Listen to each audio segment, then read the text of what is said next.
In a comprehensive report released late Saturday, the investment bank gave its preliminary thoughts on a general election that's still more than a year away.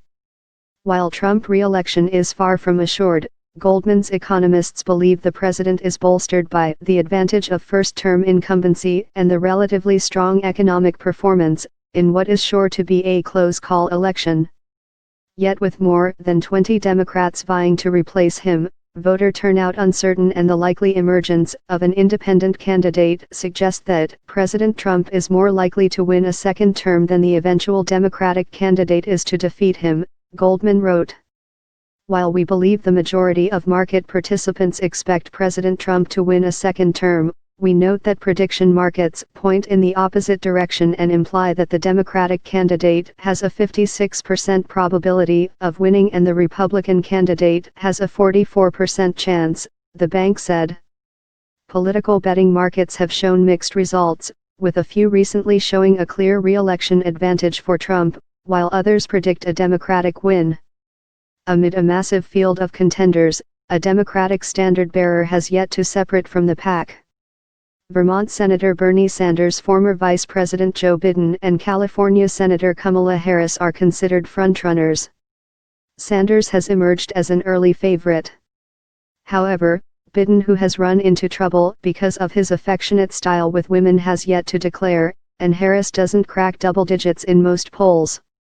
At this early stage with so many candidates, it is nearly impossible to predict who among the roughly 20 announced and potential Democratic candidates will win the nomination, Goldman's economists said. That said, we would make two observations.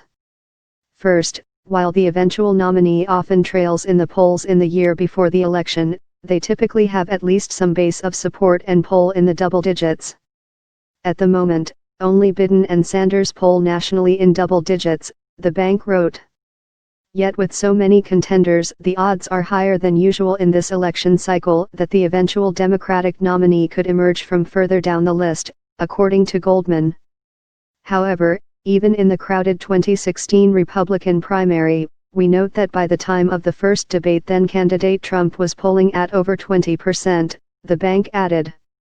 Meanwhile, the idea that former Starbucks CEO Howard Schultz could run as an independent is creating more white electoral noise. While it is impossible to predict whether a high-profile independent candidate, like Ross Perot in 1992, will run in 2020, if this occurred it seems more likely to benefit President Trump than the Democratic candidate, Goldman said. The bank surmised that in early head-to-head polling, polls that include potential independent candidate Howard Schultz typically reduce the Democratic vote share by around 2 percentage points more than the Republican vote share. Even if a Democrat were to take the Oval Office, Goldman predicted that person would face substantial obstacles in enacting a far-reaching, government-centric platform that's popular with the party's hardcore progressive voters. In the event that Democrats win the White House, they would need to win at least 3 Senate seats to take the majority, as the vice president casts the tie-breaking vote in the Senate, the bank's economists wrote. With all that said, Goldman's analysis fell well short of a ringing endorsement of Trump, or his chances for re-election.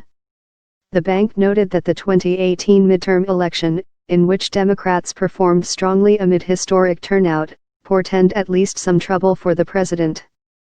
Groups that most strongly supported President Trump in 2016 made up a smaller share of total voters in 2018 than they did in 2014, Goldman wrote.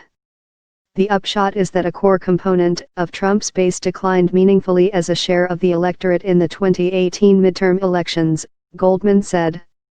A sustained lack of enthusiasm among these groups into 2020 could portend difficulty for President Trump in safeguarding his narrow majorities in battleground states, the bank added. Follow Javier on Twitter, @TeflonGeek.